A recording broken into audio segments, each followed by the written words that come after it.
बिस्मिल्लाहिर्रहमानिर्रहीम। सदरे जलसा महबूब रहमान साहब, स्टेज पर मौजूद कौमी पार्टी के मरकजी deputy general secretary Ahmad Nawaz Khan जरूर साहब, स्टेज पर मौजूद कौमी वतन पार्टी की सूबाई vice chairman doctor Faizal Rashid साहिबा, स्टेज पर मौजूद कौमी वतन पार्टी के सूबाई deputy general secretary doctor Farooq Afzal साहब, स्टेज पर मौजूद माइनॉरिटीज की नुमाइंदगी पर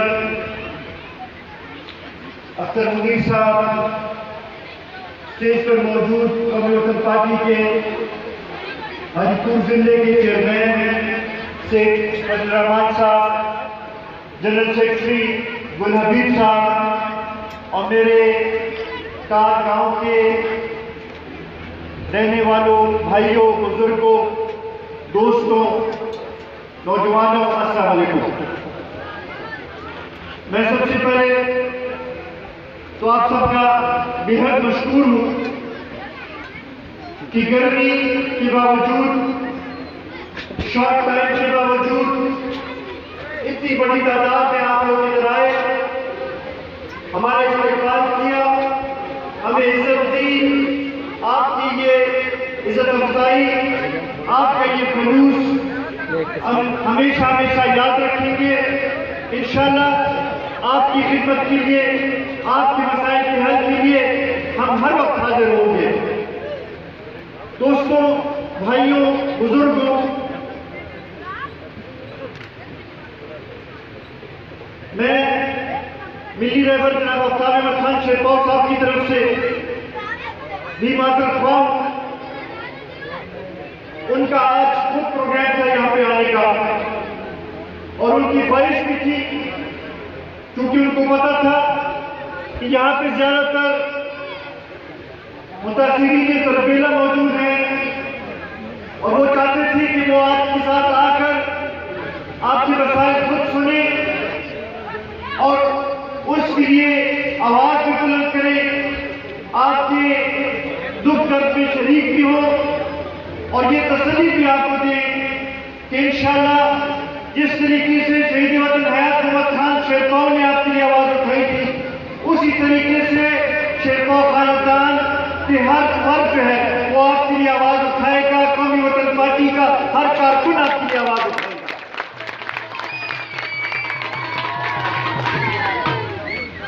मैं इस मौके में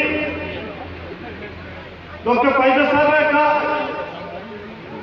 और मणिपुर की नई तंजीम का भी मशकूर हूं कि उन्होंने मुझे ये मौका दिया, ये एजाज दिया कि मैं आके उन अजीम लोगों के सामने बात करूं जिन्होंने इस कौम के लिए, इस मुल्क के लिए बहुत बड़ी कुर्बानी दी, जिन्होंने न सिर्फ अपनी जमीनें, न सिर्फ अपने घर, न सिर्फ अपने आबा व अजदाद की कब्रें कुर्बान की इस मुल्क के लिए। इससे बड़ी कुर्बानी मुझे नजर नहीं आती। और आज अगर हम कहें कि पाकिस्तान अगर रोशन है, पाकिस्तान में अगर कुछ तरक्की के असरात हैं, तो उसमें तरबेला मुतासिरीन का बहुत बड़ा खिदमत है, उनकी कुर्बानी है। उनकी कुर्बानी की वजह से आज पाकिस्तान इस जगह खड़ा है। अफसोस की बात यह है कि जो वादे किए गए थे आपके साथ, वो उस तरीके से वफा ना हो सके जिस तरीके से होने चाहिए थे। आप लोगों ने जो कुर्बानी दी उसका वो सिला आपको ना मिल सका जो मिलना चाहिए था, मगर फिर भी आपके ऊपर हमें फख्र है कि बावजूद इसके आपने उस तक नहीं किए और आप आज भी मुल्क की खिदमत के लिए तैयार बैठे हैं, मुल्क की खिदमत के लिए हाजिर बैठे हैं। उससे पहले फायदा रशीद साहिबा ने बात की और उन्होंने कहा कि वो आज आपकी नुमाइंदगी करेंगी। डॉक्टर साहिबा को मैं ये कहना चाहता हूं कि डॉक्टर साहिबा बिल्कुल आपने इनकी हर वक्त और हर मौके पर नुमाइंदगी करनी है, और ये मैं आपको यकीन दहानी दिलाता हूं कि मैं आपके साथ हर मौके पे खड़ा रहूंगा और इनकी आवाज ऐवानों में पाकिस्तान के हर फोरम पे पहुंचाएंगे और इंशाल्लाह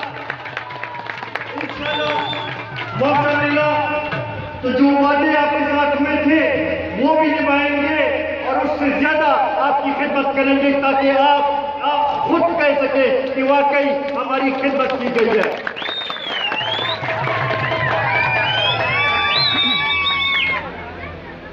डॉक्टर साहब ने वाजिबात की बात की थी, ये बड़ी अफसोस की बात है। फिर खासकर मुलाजमतों की बात की, क्योंकि हतार इंडस्ट्रियल स्टेट उस वक्त इस सोच से कायम हुआ था कि तलबेला मुतासिरीन को इसमें रोजगार मिलेगा, एक मुतबादिल जरिए माश उनको मिलेगा, ताकि ये लोग जिन्होंने इतनी बड़ी कुर्बानी की है वो इज्जत से अपनी जिंदगी गुजार सके। मगर अफसोस के साथ हतार इंडस्ट्री स्टेट तो कायम हुआ, कुछ सरकारी इंडस्ट्रीज भी लगी, मगर उसमें यहां के लोगों को वो हिस्सा नहीं मिल सका जो उनको मिलना चाहिए था। हम आपके साथ ये वादा करते हैं कि इंशाल्लाह जब भी मौका मिला हम यहां पर ऐसे रोजगार के मौके पैदा करेंगे, ऐसे इंडस्ट्रीज लगाएंगे जिसमें सिर्फ और सिर्फ आपको तरजीह दी जाए, तलबेला के मुतासिरीन को तरजीह दी जाए, ताकि हमारे जो यहाँ पे बुजुर्ग मौजूद हैं उन्होंने जो कुर्बानी की है, उनके बुजुर्गों ने जो कुर्बानी की है, कि ताकि उसके ज़मरात कम से कम हमारी आने वाली नस्लों को मिल सके। इसके साथ साथ ये भी बड़ी बदकिस्मती की बात है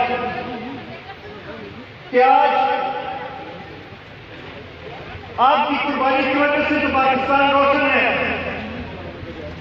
लेकिन लोड शेडिंग भी यहां पे सबसे ज्यादा है और फिर रेती बिजली भी आपको मिलती है, बिजली के बिल भी हजारों में आपके आते हैं। ये बड़ी बदकिस्मती की बात है। इसके ऊपर भी इंशाल्लाह जब मौका मिला इसके लिए कोई हल निकालेंगे कि आपको राहत मिल सके, ताकि जो कुर्बानी आपने दी है उसका आपको सिला मिल सके।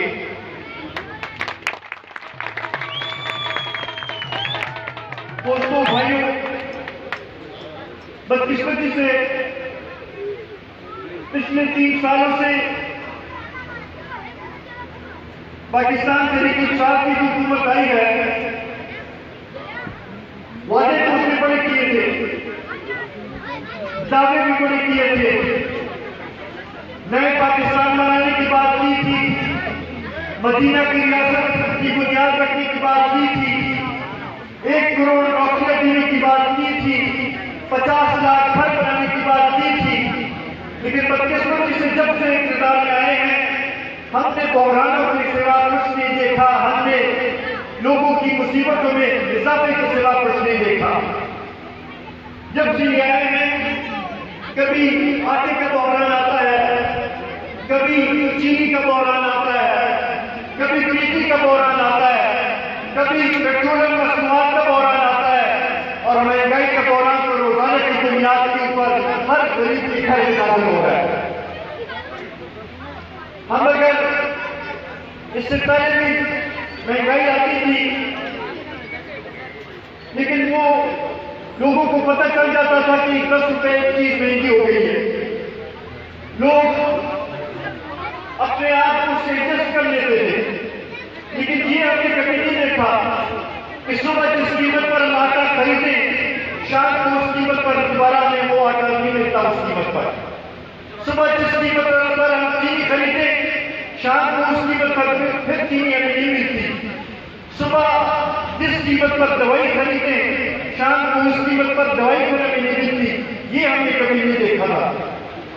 बदकिस्मती से एक तरफ महंगाई का जोर है, दूसरी तरफ हुकूमत की गलत पॉलिसियों के नतीजे में बेरोजगारी में भी दिन ब दिन इजाफा हो रहा है। और वो 1 करोड़ नौकरियों की जो बात थी वो तो अपनी जगह रह गई।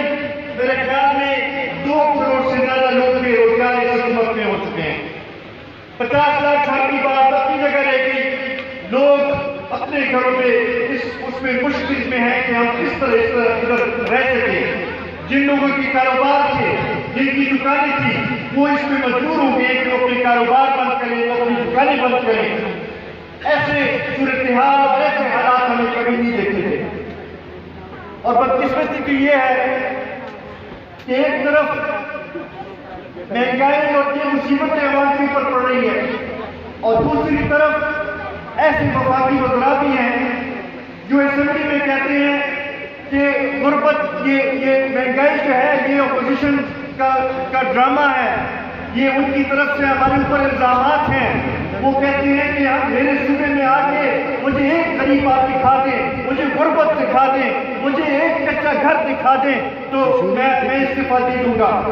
मैं उनको ये कहना चाहता हूँ कि शायद नौशहरा में कुछ ना हो, लेकिन इधर हरिपुर में आके, काग गांव में आके इन गरीबों से पूछे कि वो किस तरह से जिंदगी गुजार रहे हैं। यहाँ के बुजुर्ग, यहाँ के नौजवान, यहाँ के लोग किस तरीके से अपनी हालात गुजार रहे हैं, तब आपको एहसास होगा।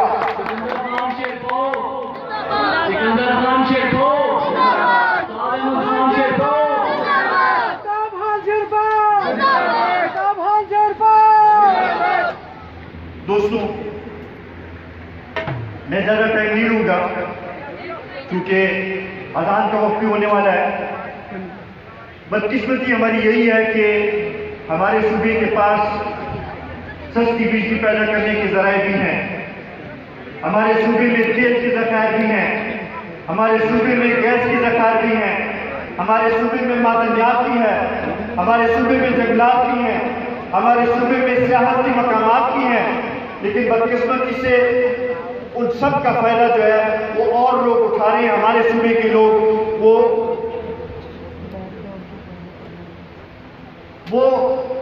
उनको वो फायदा नहीं पहुंच रहा। कौमी वतन पार्टी का मकसद ही यही है कि हम यहाँ खैबर पख्तूनख्वा के लोगों की आवाज़ बने, यहाँ के लोगों के हुकूक के लिए आवाज़ उठाएं और उसके लिए जद्दोजहद करें। हमारा मकसद ही यही है कि हमारे वसाइल जो हैं वो हमारे गरीब आवाम, हमारे लोगों के ऊपर लगे और उसका फायदा जो है हमारे लोगों को हो, हमारे नौजवानों को हो, हमारे बहनों भाइयों को हो, हमारी माओं को हो, हमारे बच्चों को हो। तब जाके हम कह सकेंगे कि ये वसाइल सही तरीके से इस्तेमाल हुए हैं। इसके लिए हमें आपकी ज़रूरत है। इधर मेरा आज आने का एक मकसद तो ये था कि आपके साथ इज़हार यकजहती भी करूँ, इज़हार हमदर्दी भी करूँ, शहीद वतन हयात मोहम्मद खान शेरपो की याद भी ताज़ा करूँ और साथ में आपसे एक जरगे के बतौर यहाँ पे आऊँ और आपसे मदद भी मांगूँ, आपसे ये इल्तिजा भी करूँ कि आए हमारे हाथ मजबूत करे, मिली रहबर जनाब आफ्ताब अहमद खान शेरपो के हाथ मजबूत करे ताकि वो आपके लिए आवाज़ बन सके, वो आपके लिए जद्दोजहद कर सके, वो इस सूबे के आवाम की जद्दोजहद कर सके।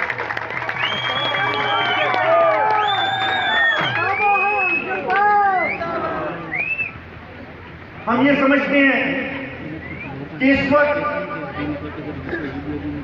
शेरपो साहब से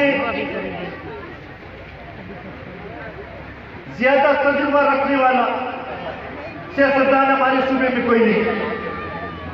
उन्होंने जो 2 दफा वज़ारत आला भी की, ये मैं चैलेंज के साथ कहता हूं कि हज़ारा से 5 वज़ीर आला गुजरे, उन्होंने हजारा की उतनी खिदमत नहीं की होगी जितनी मिली रहबर जनाब आफ्ताब अहमद खान शेरपा ने की। तो वो तरक्की की सोच भी रखते हैं। इसलिए मैं समझता हूं कि अगर हम उनके हाथ मजबूत करेंगे तो ये ऐसे होगा कि हम अपने हाथ मजबूत कर रहे हैं, हम अपने आने वाली नस्लों के हाथ मजबूत कर रहे हैं, हम अपने नौजवानों की मुस्तकबिल को रोशन कर रहे हैं। उसके लिए आपकी मदद की जरूरत है, जिसमें हम चाहेंगे कि आप यहाँ पे हमारी लोकल जो तंजीम है उसके हाथ मजबूत करें, डॉक्टर फाइजा साहिबा के हाथ मजबूत करें, हमारे हाथ मजबूत करें। इंशाल्लाह हम आपकी खिदमत के लिए हर वक्त हाजिर होंगे। और जिस तरीके से शहीद वतन हयात मोहम्मद खान शेरपा ने अपनी सर की कुर्बानी सूबे के लोगों के लिए दी, लेकिन आवाम से पीछे नहीं हटे, ये हम आपके साथ वादा करते हैं कि अगर जरूरत पड़ी खून की कुर्बानी देंगे, लेकिन आपसे पीछे नहीं हटेंगे।